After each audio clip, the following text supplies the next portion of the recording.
Since 2011, American Giant has been making everyday clothing with extraordinary effort. Not in far-off factories, but right here in the USA. We obsess over fabrics, fit, and details, because if you're going to wear it every day, it should feel great and last for years. From the cut of a hoodie to the finishing of a seam, nothing is overlooked. Our supply chain is tight-knit and local, which means less crisscrossing the country and more care in every step. The result is durable clothing, t-shirts, hoodies, sweatpants, and denim that become part of your life season after season. This isn't fast fashion, it's clothing made with purpose by people who care as much about how it's made as how it fits.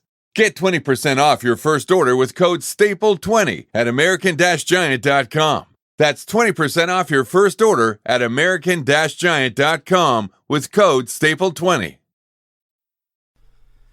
Hey everyone, greetings once again from the Chinese Sayings Podcast. This is your host, Laszlo Montgomery, and I have another good one for you.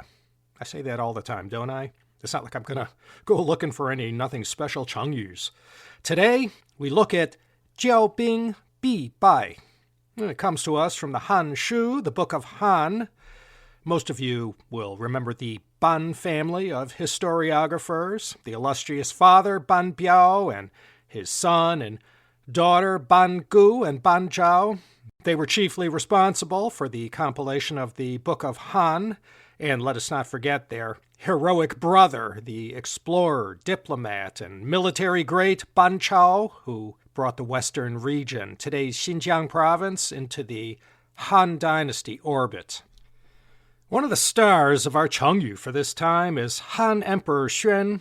You all remember him from past CHP episodes and the Chengyu from Season 3, Episode 6, Bai Wen Bu Ru Yi Jian. Seeing is believing. You could hear about a place 100 times, but that takes a back seat to actually seeing it with your own eyes.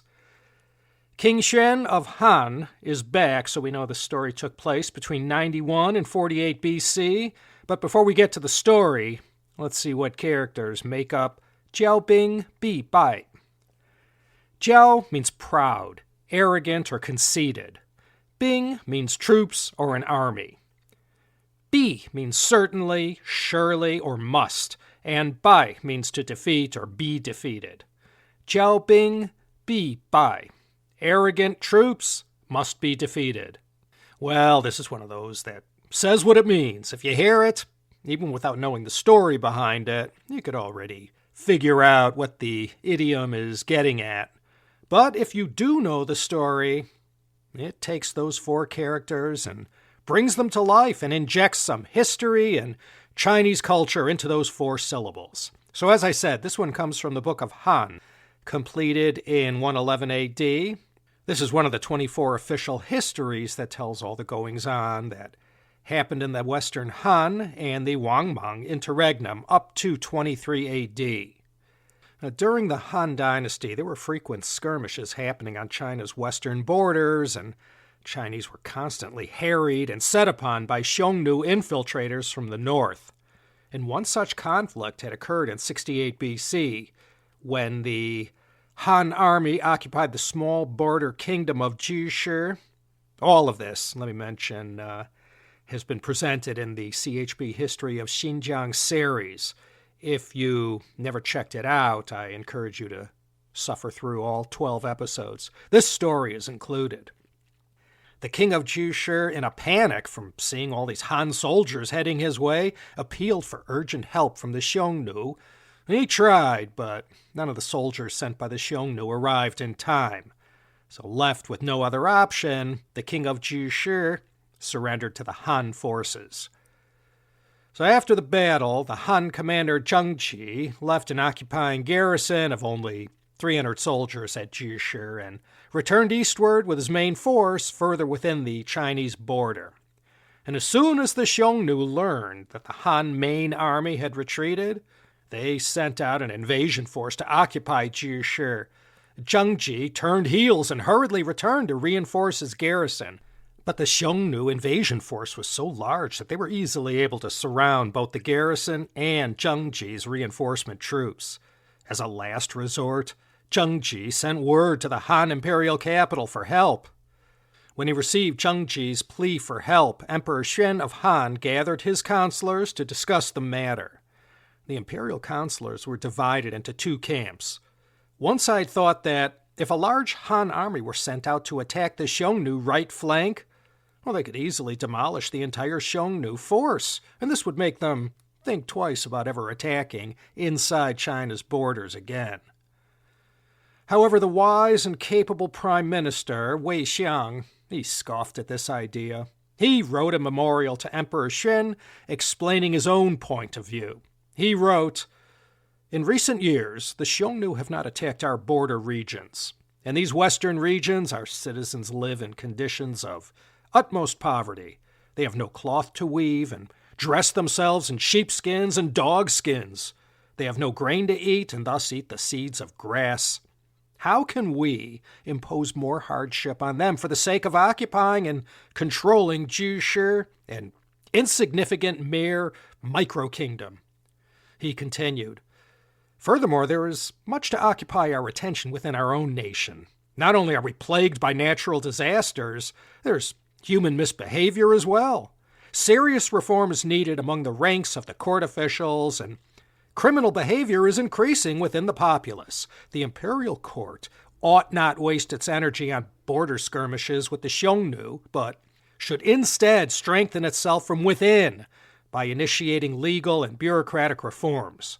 Furthermore, if we send out a huge force to attack the Xiongnu, even if we win, the consequences will be severe.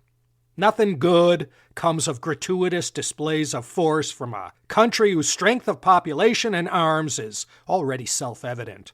Such an army is nothing but an arrogant, tyrannical army. An arrogant, tyrannical army is doomed to failure."